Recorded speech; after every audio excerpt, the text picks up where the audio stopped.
Well, this is not the front stretch happy hour, but it wouldn't be the start of the season without a minor technical glitch. Although shout out to our buddy Chase Elliott there getting some early FaceTime in the season. This is the post-race conversation on frontstretch's.com's YouTube channel. I'm Kyle Benjamin alongside my good friend Phil Spade. This is actually the first time we've been in person together, but Phil and I have been buddies online in the racing space for a number of years. So it is good to finally get to chat with you face to face after a fun weekend of racing at Bowman Gray Stadium.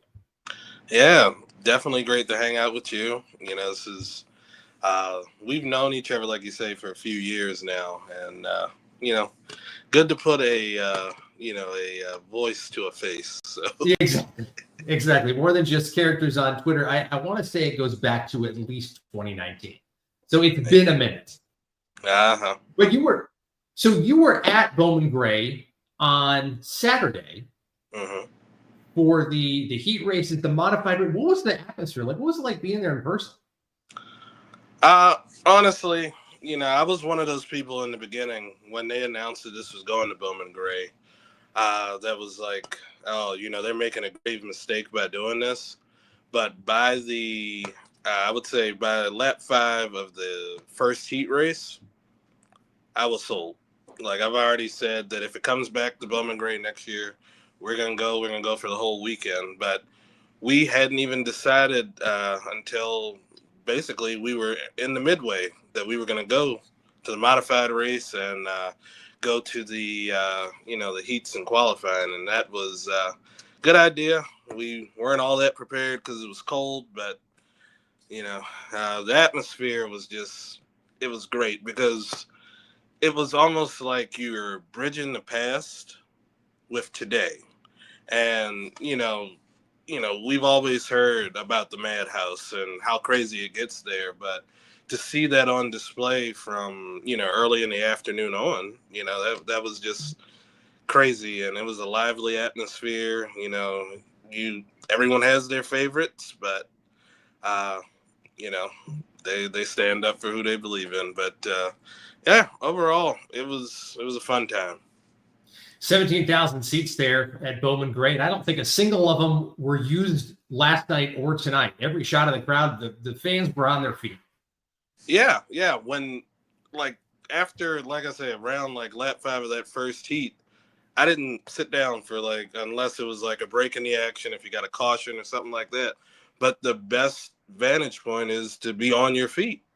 And it's almost, you really can't tell how close those cars are to you until you're there. And, it was just insane. But, we saw a bunch of different wrecks from modifieds early.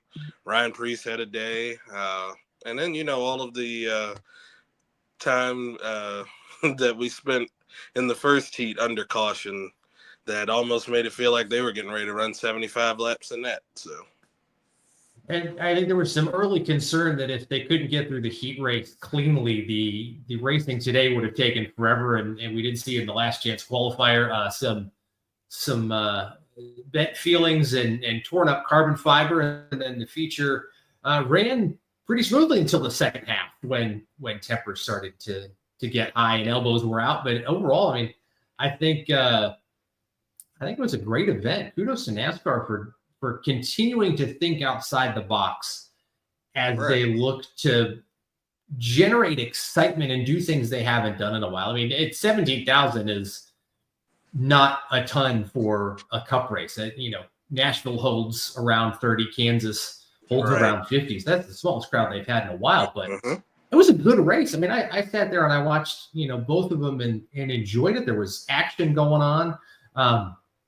Chase Elliott had him covered completely. Oh, yeah. From, yesterday to today, he led, he won his heat race, won the pole, led 171 laps, and set the fastest lap of the race.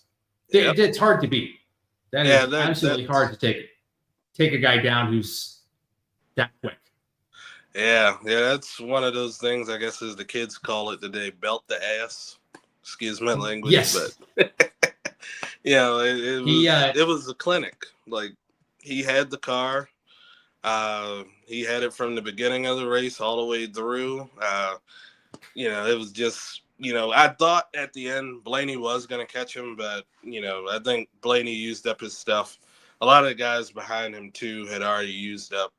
And I think a lot of people were just like, all right, well, let's get to the end of this thing. Let's, keep it fairly clean. And they did. We had a little bit of a mess. And I say they got that all out of the way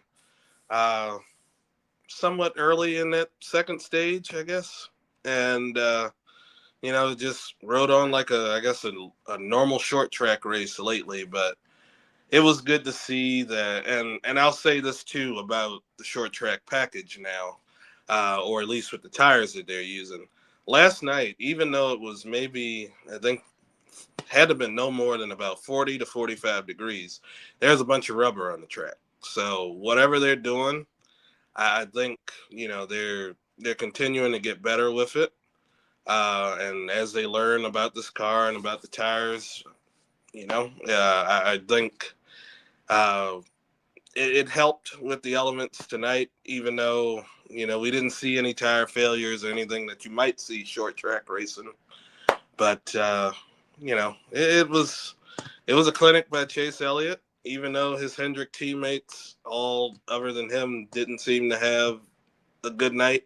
No, not at all. Kyle Larson, who raced his way in, he wins the last chance qualifier, and then, where did he end up? He didn't have a great evening. 17th.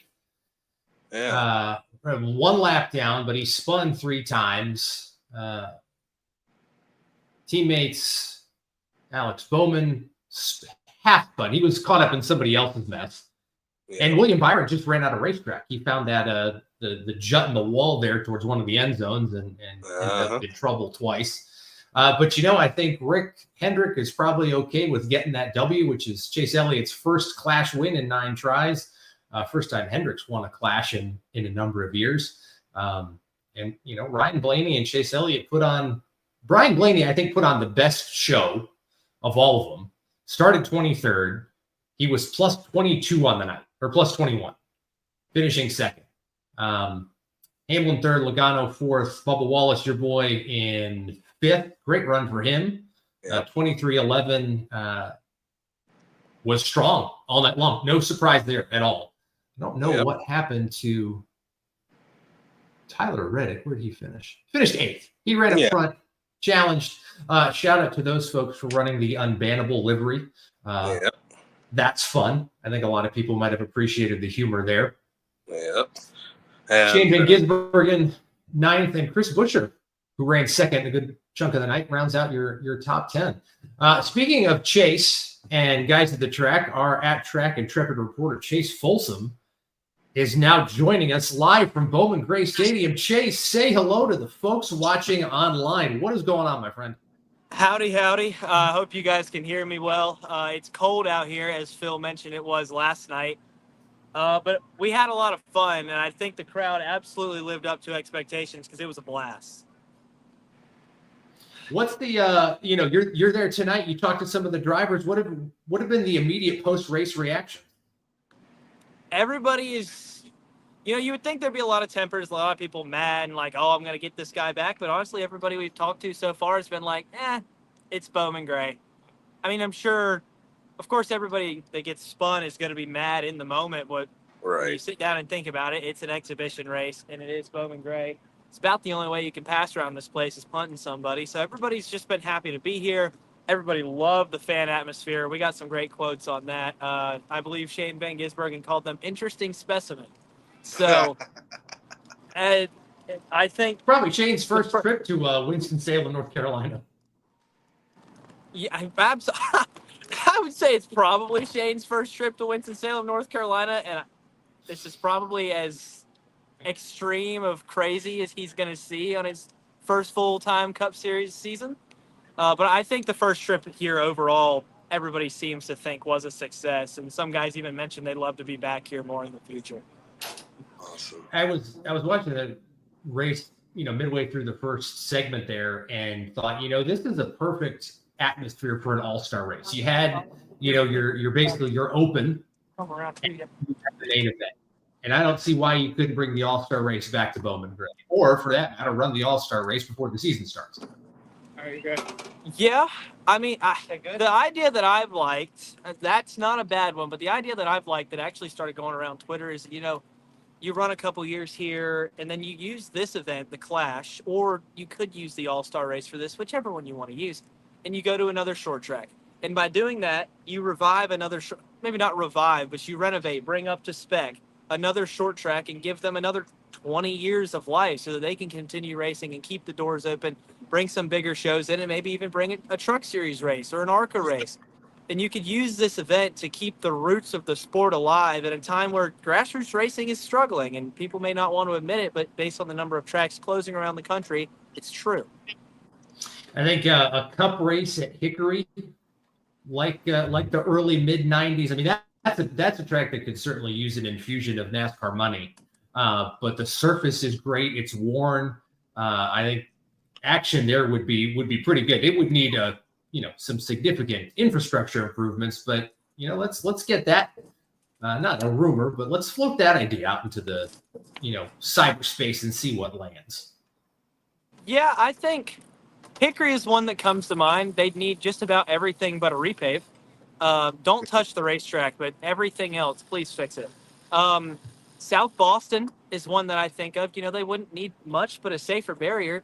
Stafford is one that you could use. Pensacola, 5 Flags down there. You could use New Smyrna for the people that seem to want it to go back to Daytona. That's close enough. There's plenty of short tracks that would love to have this event, and it would just increase the longevity of these places and allow short track racing to thrive in the future.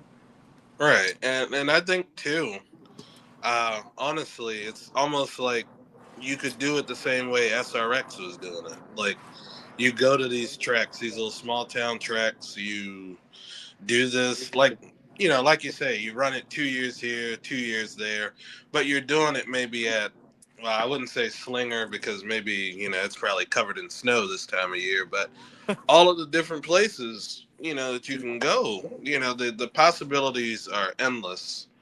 And for me, for somebody that didn't really grow up around short track racing all that often, getting to experience it and getting to see it when SRX was around, it just feels like this is something that NASCAR can, take notes from that and say, okay, well, if we don't want to do it in stadiums, NFL stadiums, let's take it back to, places that we haven't been, or, old, speedways that need help. Certainly. I mean, speaking of the NFL and NFL stadiums, that organization injects a lot of money into youth sports. They've got their flag football initiative, NFL in Europe. They do a lot of things to help grow their sport around the world. And NASCAR, to its credit, has done a lot to bolster grassroots and short track racing. But there are certainly a lot of great tracks out there that could use, I think, some of what Bowman Gray received this year. Right. You can't. Again, once those places are gone, they're gone. Myrtle Beach is now, a neighborhood, and I hate to see that because that was, one of the first places I remember going with my dad when he was, calling races on TNN. Right. So you hate to see him go away, but I think showing NASCAR being able to show that they can go into a place and turn it into a functional, level 1 cup track, ought to make a lot of people excited at the possibilities. This car, as they continue to work on it, and the teams learn about it, and Goodyear learns about the tire, and NASCAR learns about what they need to do with the aero, I think it continue to put on better racing. There was a lot of passing, it looked like, through the field. Guys were running close to each other. You still have the problem where the leader gets out front and you can't get to him. Blaney was there, but he didn't quite have enough. And I don't think Ryan Blaney is the kind of guy who was going to wall chase Elliott to win this. I think if he could have gotten there, he might have bumped him, but I don't think he was going to drive through him. And he gave it everything he had. He left. I think he left it all on the field, as it were. tonight, and certainly, picking up 21 spots through 200 laps is nothing to sneeze at. So, Right. all in all, an enjoyable weekend. It was a great way to start the NASCAR season. We weren't all complaining online about how they were wrecking every 3 laps at Daytona, and there were 4 cars running at the end of the race like we had been recently. Right. So good to see him trying something new that wasn't, a complete crash fest. Yeah, I think my favorite quote that I got this weekend is when I talked about just being here and racing. I talked to Burt Myers last night after his heat race, and he's the happiest guy in the world that just ran 9th out of 10. And I asked him, why? Why are you so happy? And other than the fact that he passed Tim Brown, and he was talking about what this racetrack means, not just to him and his family, but the sport. And he said his favorite thing that he had heard was that the people here deserve it. Because the people that show up here every single week are religious. They support this place through thick and thin, and they're here whether it's hot, cold, it does not matter. And they've been here since the beginning. It's the longest running weekly show in NASCAR. So they do deserve to have all of their dedication and loyalty to this facility paid off in an event like this. And I hope this is a trend that continues in the future. Very much so. In terms of the racing this weekend, first time on track for, these guys outside. I actually think many of the Cup drivers have actually been testing this year. I know some Xfinity cars were on track at Rockingham last week. New guys in new places. What's something that stood out to you, Phil and Chase, watching this weekend? Drivers who maybe outperformed what they should have, drivers who struggled. I think nobody's really surprised that RCR kind of continued to be where they were, which is average at best. But, Josh Berry in the 21 raced his way in and then was kind of a bit of on the fringes of being a contender all night. Yeah. Go ahead, Phil. Oh, no. Well, I would say guys that I think kind of like outperformed my expectations of them. I would say guy like Noah Gragson. And I only say that just because, trying to gel in with a new team and everything like that. That he was strong the entire weekend. He was willing to do whatever it took. He was going to put elbows out, to try to get his car where he needed to get it. Like we said, seeing Bubba Wallace finishing 5th, especially with a new crew chief and a new situation, a little different than what he's had the past couple of years. That was good. Seeing Carson Hocevar, he made some moves on the track, but he was somewhat towards, I guess, the fringe of the top 10 for a little bit until he started turning into dark without feathers, basically. So, but so it a lot of guys showed off, and I guess you can say it's one of those take it with a grain of salt situations because it is an exhibition race.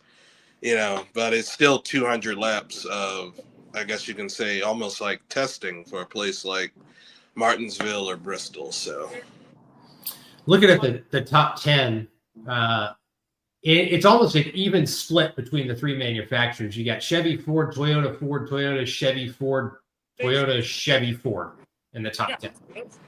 So it's not like one brand ran away with it this weekend. Everybody had, their hot shoes were up front. The guys we expected to be up front were up front. Ryan Preece in his first outing with the third RFK car. So RFK expands to 3 cars. Ryan Preece comes over from Stuart Haas. He runs 11th. Brad Keselowski was up front until he had his little issue. Todd Gilliland in the 34 running 14.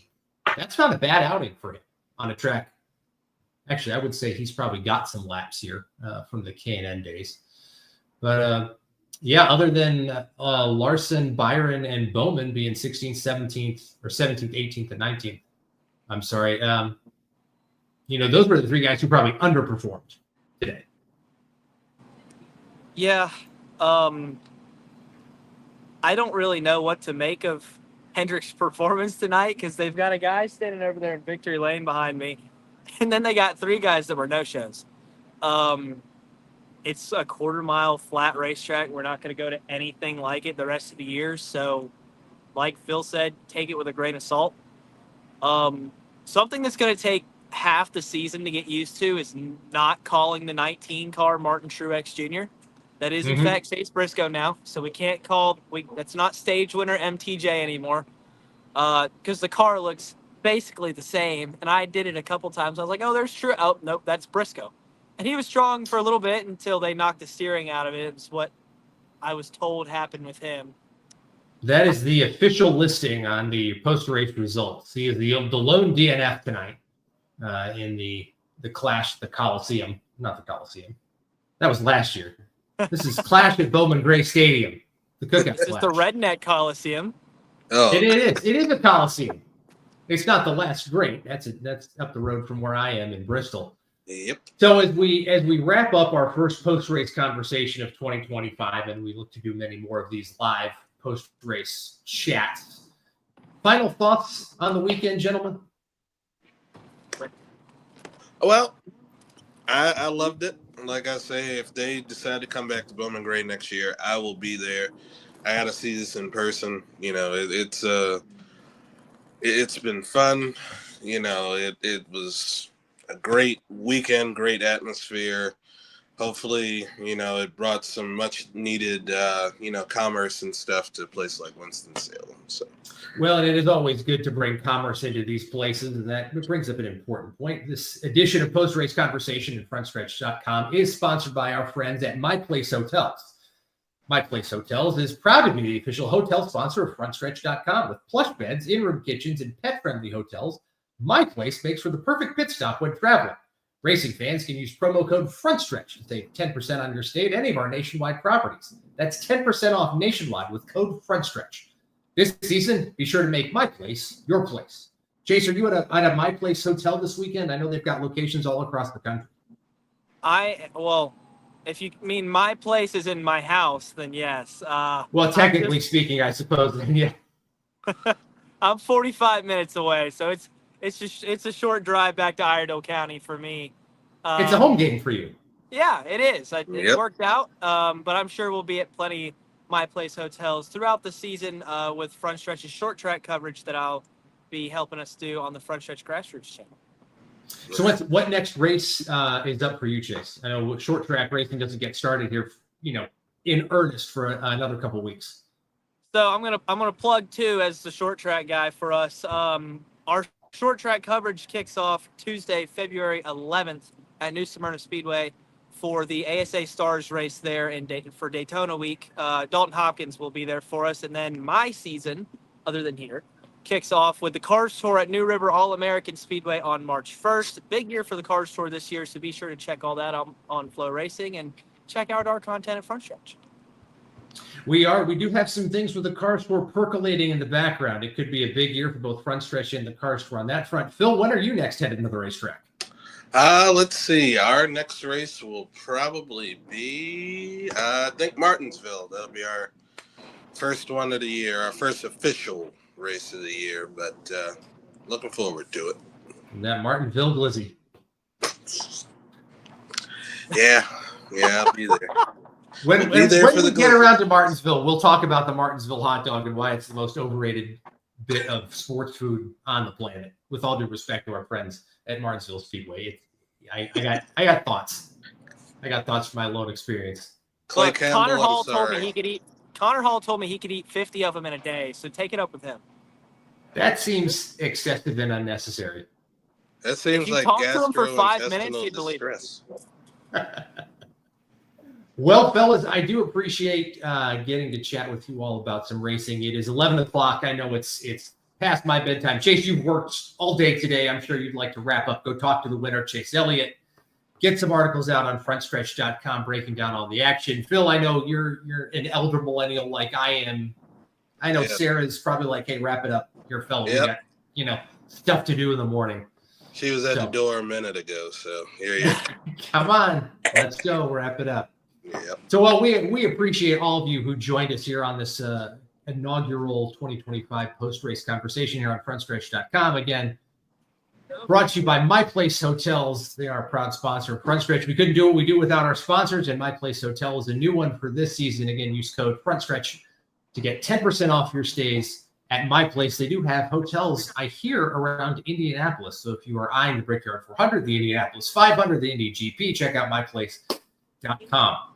We will be back again with another post-race conversation following all the action in Daytona, which is 2 weeks from today. Hopefully, if Mother Nature cooperates and it's not on a Tuesday afternoon again. But we will be back to break down all the racing action from Daytona. And when that happens, we hope that you all join us. It is good to see all the folks watching live with us here tonight and all the folks who have chimed in on the conversation. Great way to kick off the NASCAR Cup Series season. Chase, Phil, great to chat. From frontstretch.com, I'm Kyle Benjamin. We will talk to you all next time as the golf cart goes by in the background to sign us off. Vroom, vroom. I can find my mouse to end the stream. Where did it go? That was going to be a lot smoother. Can I move now? You can move. Yes, go about your business. We're done. Hold on. That's enough. Hold on. I'll show you why I had to use this camera. Oh, wait. Uh-oh. Oh, Lord. I'll show you. Give me a second. I'll figure it out. So this is what my front camera looks like. The wheels just come off. Oh. What happened? I broke my screen. It's not the camera. It's the screen protector over my camera, and it's like shattered right over the camera. So it always looks like I'm in a snowstorm. Wow. Well, there you go. Well, your traditional camera was just fine this evening. Oh. Yeah. It was just, I kept looking off because there's like so much going on around me, and it's hard to like look at like straight at the phone. I was like, I'm just staring at three black dots. And on that note, we say good night. Have a good night, y'all.